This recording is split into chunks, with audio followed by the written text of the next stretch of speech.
Now, when you say bike condoms, you get an eyebrow raised. Jason, let's talk about what bike condoms is. So bike condoms are based off the fabric cover that a lot of people have. The idea, though, is to give something that's portable, it's compact, you can keep in a pocket or you can throw in a saddlebag and not have to worry about it. It's a fraction of the size and a fraction of the cost, about $6 for a cover. A lot of people are impressed that you can reuse it. It's a very durable material, so you can put it in here, reseal the bag, or if you want to just use it once, it's an eco-friendly product. It's made of PIVA and it'll degrade within a year in a landfill. That's awesome. How'd you come up with this idea? I got sick and tired of carrying my cover around or taking paper towels and wiping down a wet bike. So there are two things people hate, and that's a big bulky cover when they're trying to ride or a wet motorcycle. Right. How can people get a hold of your product? We're at www.bikecondoms.com. You can pick us up there, or you can check in with your retailer and ask about them. Wow, that wasn't what I expected when you said bike condoms, but it's always a good idea to ride safe. Yeah, it is, Steve. Now let's take a look at the second part of the Miracle Ride, where we ride past the children at Riley's Hospital, and let's check out all the kids.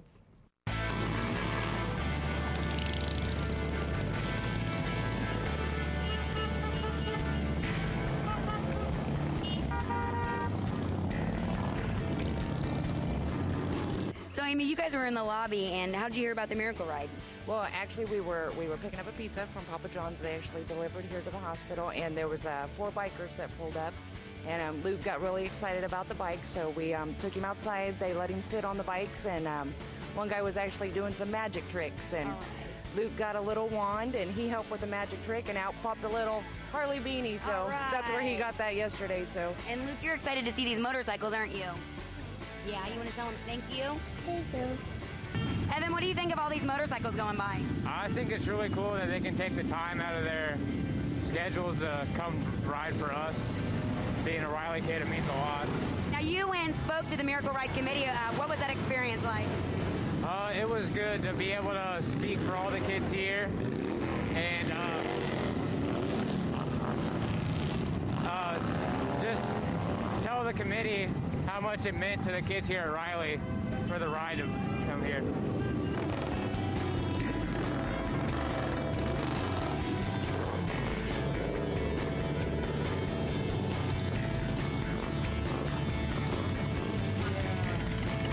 Let's talk about what this ride means to the kids in the hospital. Oh, it means so much to the kids. As you probably have seen as you've looked around, there's a lot of kids out here with IV poles and different things. And, you know, this is for some of them their one chance to get outside and enjoy the sunshine and see all of these great supporters that are coming out to cheer them on and to wish them well as they're here at the hospital. And so it just really brightens their day to be a part of this. What are some of your best experiences with the Miracle Ride and these kids? You know, what I love about the Miracle Ride is the heart of the riders. Because as you're looking out here and seeing the faces of the riders and the kids, you can just see such a great connection of support and passion and enthusiasm for these kids. And so it's so neat to be a part of that because the riders are loyal, they're passionate, they're committed, and they're so generous with their time and their money. Last year, the ride raised $370,000, which is one of the largest events that we have for the hospital. And so it's just so cool to be a part of the whole event over the weekend.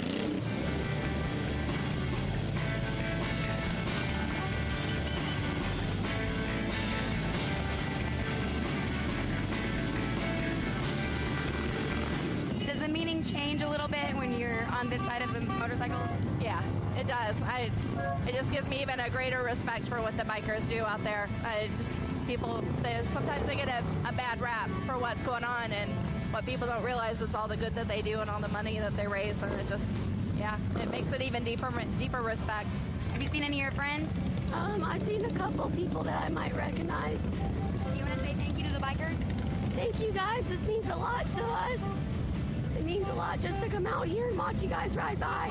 It gives us something else to look at.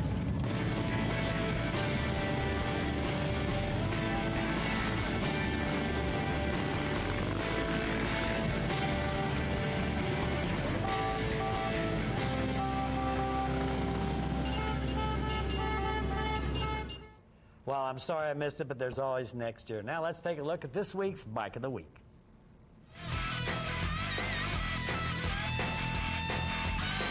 This week's Bike of the Week belongs to Dave Fox. And Dave, You know how I love old bikes, and this one caught my eye when you pulled in. I love that sound.